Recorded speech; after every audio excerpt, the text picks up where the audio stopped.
Okay, I'm going to call the Finance Committee meeting to order. It's about 9:12 p.m., Wednesday, April 9th. First item on the agenda are receipt of reports. We have the accounts paid report for the period ending February 28th, 2025, and the executive summary financial report for the same period. Janice Salerno and her team continue to do a commendable job in improving these reports and getting us more detailed and more comprehensive information. Does anybody have any questions or comments? Mr. Chairman? Yes, Commissioner Sigmundfeld. Thank you. I do have a question on the accounts paid report. And Janice, by the way, thank you for the detail. I have a question about one of the line items, which is the payment for our health insurance. My recollection was that we're tracking right now, we're tracking at about $10.2 million. DVIT monthly fee is $850,000 or so a month. My recollection was that we were going to be in the $725,000 range on a month in, month out basis. So what I see there is a potential for going from $8,700,000 to $10.2 million. And I'm just wondering if something has changed, or in the course of moving from the prior management company over to DVIT, there's some additional expenses. But again, you know, in remembering budget discussions and all, that was the number. I thought we were in the $750,000 per month, and we're sizably above that.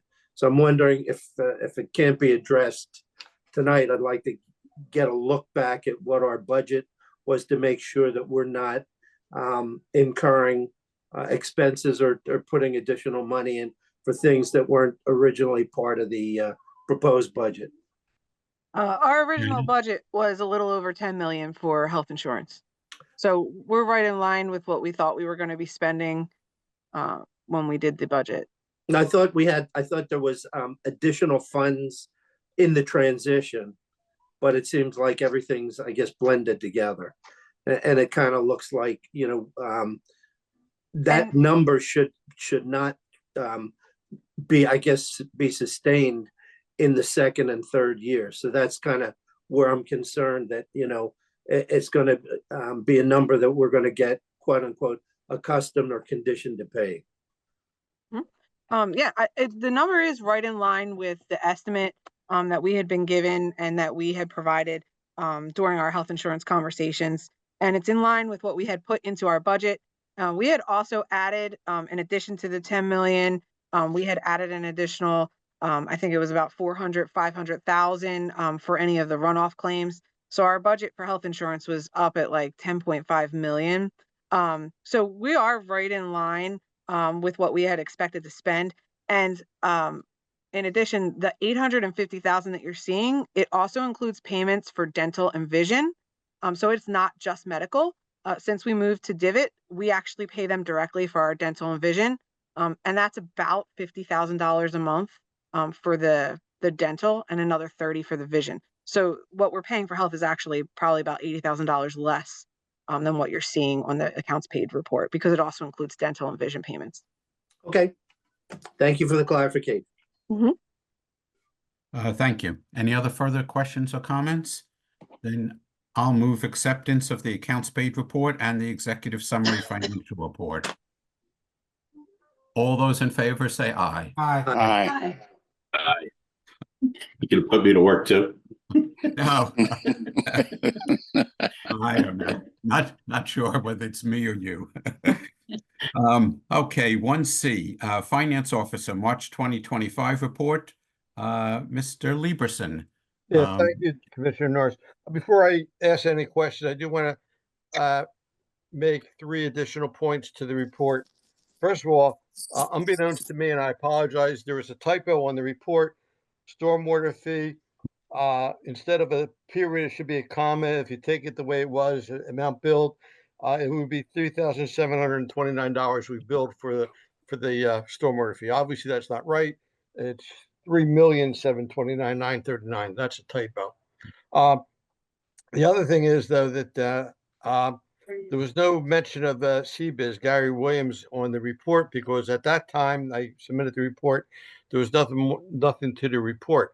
However, believe it or not, since then,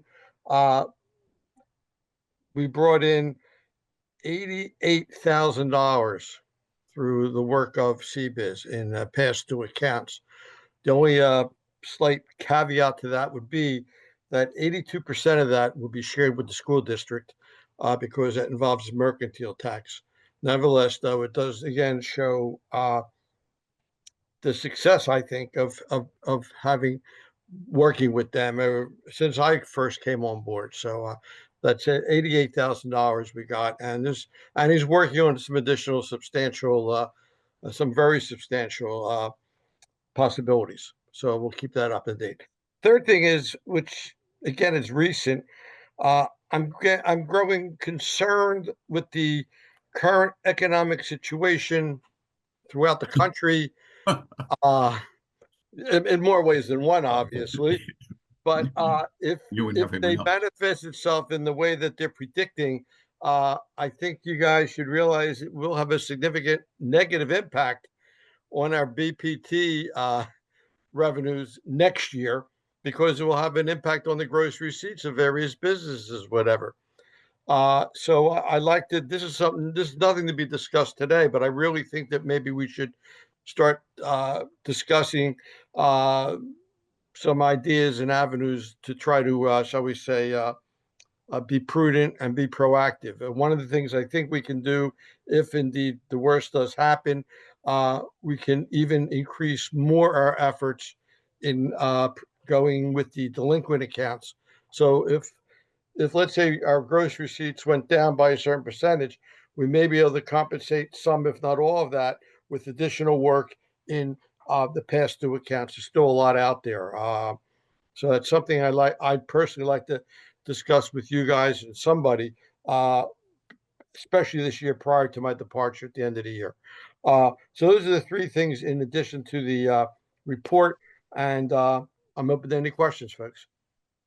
Yeah, thank you, Mark. And we should continue, as we have in the past, strongly encourage all of our residents to shop locally, that to the extent we support our local businesses, and I'm thrilled that that the creamery is going to be over at the pool. That, you know, from the commissioners and from the township point of view, we need to be doing that, but we also want to be encouraging our residents to shop locally and help out our businesses. It helps ourselves as far as tax revenue.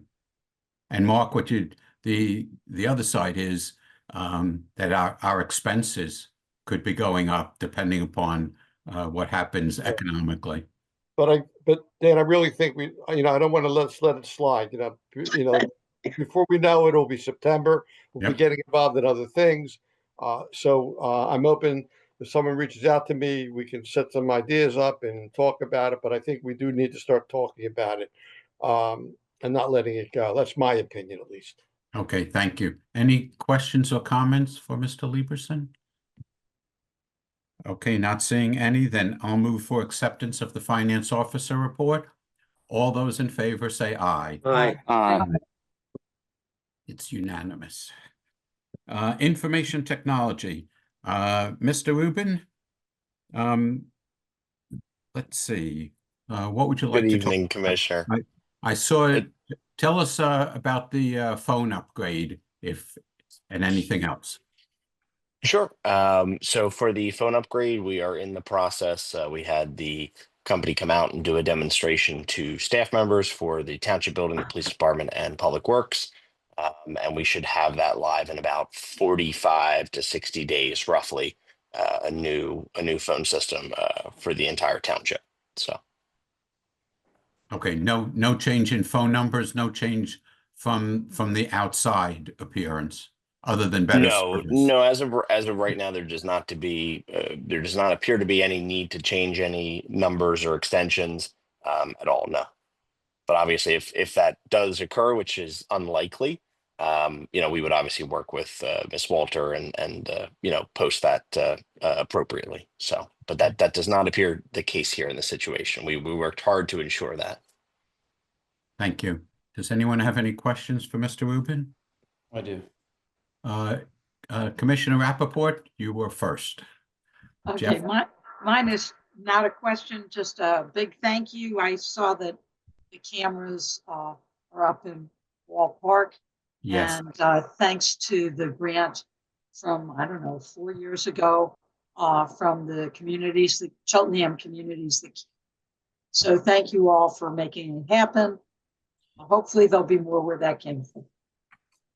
Nope, definitely a collaborative effort with multiple departments there to make that happen. I'm glad that we were able to do that and get a couple cameras in Wall Park. It's obviously been a long time coming before I was here. So Thank you. Yeah, thank you. I forgot to mention the cameras at Wall Park because that is something that we should be publicizing or having up on our website. No, No? Oh, probably not. Well, I guess my thought there is that residents, you often hear residents talk about their concerns, whether it's for graffiti or other instances, and we should let them know that we're being responsive and that it's not just talk when we say we're going to be looking into these things, that this is an important step we're taking. But I see your point, Ann. Well, when they complain, you can tell them there is one, and that there is something, and indeed, it's doing its job. It's sort of like the speed cameras. Those I don't want to tell them when we put them up. Right. Commissioner Chirico. Sure. Thank you so much. This has to do with OpenGov. First, I want to thank, I had the distinct honor of engaging with OpenGov recently when paying a expired parking ticket fine. So thank you for that wonderful opportunity. But I will say, when I failed to pay it on time, I got a letter in the mail that said, hey, don't forget, you have a few days left to pay. Is that letter generated by OpenGov, I assume? that letter is not, no. That is not something that OpenGov generates. OpenGov is simply being used in replace of our old MuniCPay system, to where you can just simply pay online in that time period, which again, I don't want to speak for the police department, that there is that time window that you can pay the township without it going to a state citation. I don't know what that is off the top of my head. So there's a glitch. It's probably a disconnect when that letter comes out. The letter doesn't tell you exactly what your fine was for, and then when you go and pay at OpenGov, it asks you what was your fine for, and there's a drop down menu, and it doesn't. The letter itself has the code for whatever the fine was. But the different options that you have on the website do not have the codes attached, just says expired meter or handicap parking violation or whatever. So there's a bit of a disconnect between that. And so if you don't have the ticket in front of you, if you lost it, you just have that letter, you follow the directions. It's not clear when you get to OpenGov which one you're supposed to select. So I'm wondering whether that letter can be adjusted somehow to reflect what the violation is, or OpenGov should have the code for that violation in the drop-down menu. Yep, I'll touch base with Chief Slavin on that, and I'm sure we can work, since that letter is not something that OpenGov produces. I'm sure that's something that we can work on to improve that process. The understanding is that OpenGov is the reason why the price needs to be manually entered. Just for some context, is that due to the current laws of where there's some discretion with the various fines and the how severe they are, et cetera, et cetera. So that's why we have to manually enter it. It's not something that we're able to put in on the back end necessarily. Sure. But I will work with the chief to make sure that letter and kind of the process is a little bit more seamless. So awesome. Thank you. Thank you. And I'll have an additional comment on OpenGov, but I'm going to bring it up under old business where it's listed. Any other questions for Mr. Rubin, Information Technology? Then I will move for acceptance of his report. All those in favor say aye. Aye. Aye. Community development. Miss Hart, I saw you. Megan, how are you? I'm good. How are you doing, Commissioner? Okay. Do you have anything to report on community development? No, I think I covered it in my report, but if anybody has any questions. Okay, I see a question from Commissioner Ziegmanfeld. There I go again. Megan, I wonder if we could set up a meeting. I know we talked about it, yourself with Samantha, Roger Phillips, to update and assess both the past proposal with the Army Corps and to look at what specific alternative programs might be out there. I know there's still significant infrastructure money for flooding and for some of the other things, and there's still an opportunity for us to tap into that. So I'd like us to at least revive one or two of the Army Corps flood areas and then actively go after some of those remaining funds. There are still there's some significant funding that still is sitting available in Congress, and we do have some contacts there. So I hope we can set up that meeting, and if, you know, again, you, Samantha, Roger, and then a few of us where this is a very important issue, and there's still an opportunity to tap into that. Sure, no problem. I'll reach out to you tomorrow and we'll set it up. Good, thank you. Any other questions or comments? Commissioner Rappaport. Yeah, just a couple of real quick things. Ms. Hart, your report mentioned the Monarch renewal, and I just want to thank you and Lauren for continuing to build that every year. That's keep saying the word exciting. That it's important for the community. Also, I was asked by one or two members of the community to just follow up, make sure that in this period where some of the federal grants aren't actually going to happen after all, whether we've really secured, again, that money that was promised to us for Lamont and for Roland. Yes, the money reassure us. No problem. The federal funding for Lamont is through Housing and Urban Development, and I'm actually finishing up the cohort trainings for the grant administration. There has been no reports of that funding being pulled since it's through HUD, knock on wood. So we are moving along as scheduled, and just putting it out there that nothing will change with that. Thank you. Thank you, Commissioner Rappaport. Though it might be considered an announcement, since you mentioned butterfly, it reminded me that April 25th, the township is celebrating Arbor Day. And if I'm correct, Lauren could correct me, 10 a.m. at Wall Park, we will do our annual tree planting to celebrate Arbor Day.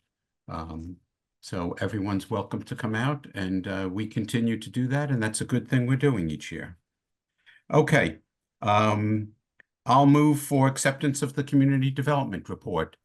All those in favor say aye. Aye. Aye. Okay, moving on, old business, update on the transition to OpenGov. And I'm going to call upon Mike Rubin again, and I'm specifically, Mike, the report you presented, very helpful for OpenGov. You make it clear which projects are implemented, which are in transition, which are upcoming. So that's helpful. And as far as I can tell, we seem to be doing very well, but you tell me if I'm mistaken. Nope, we're definitely moving forward with our projects with OpenGov. As far as financials, as noted in the report, there's a couple of modules left to implement. Right. That will be done, kind of in congruence with our budgeting and planning, which will be starting here very, very soon here in April. So that's ready for our budget planning process and that going on towards, August, September, that timeframe when that starts. Asset management is still a little bit on hold right now due to just some staff availability. Hopefully we'll be able to pick that up here shortly. Permitting and licensing in particular, I was just looking at some of the numbers there, which I thought were kind of interesting. Obviously, we went live very early February, in the first couple of days of February. There were about 545 records submitted with about $166,000 collected. And for the month of March, there was 968 records submitted with $206,000 in revenue collected. So, obviously we don't have a whole lot of historical data from the prior year, but just looking month to month so far on the very short period of time, it does appear that we are increasing our submissions from the public and the use of that system. So all appear to be well. Still working out a couple of kinks with the software, as as expected with any major software transition in process, but we're working through those. So. Well, kudos to you, Mike. I know this is remains, it's for the past year and for the upcoming year, remains a huge project of yours. So you're doing a great job there. Thank you. And to Janice Salerno, the financial module that was implemented in January, that is also a huge project, and Janice is continuing to work on that. And her team will be working on the budget module, which will be a major improvement for the commissioners, the staff, and the township as we go through the end of this year. But there's a lot of work to be done, so we need to give our support to Janice and her team, and Mike. Anybody have any questions on the OpenGov? Okay, I don't know if I need to move. I'll move acceptance of that report. All those in favor say aye. Aye. Aye. Okay, number 3 on the Finance Committee is new business. Anybody have any new business? Not seeing any hands. How about Citizens Forum for the Finance Committee? Any citizens? Okay. I think we're in good shape. Then I'll take a motion to adjourn the Finance Committee. So moved. So moved. All those in favor say aye. Aye. Aye. Aye.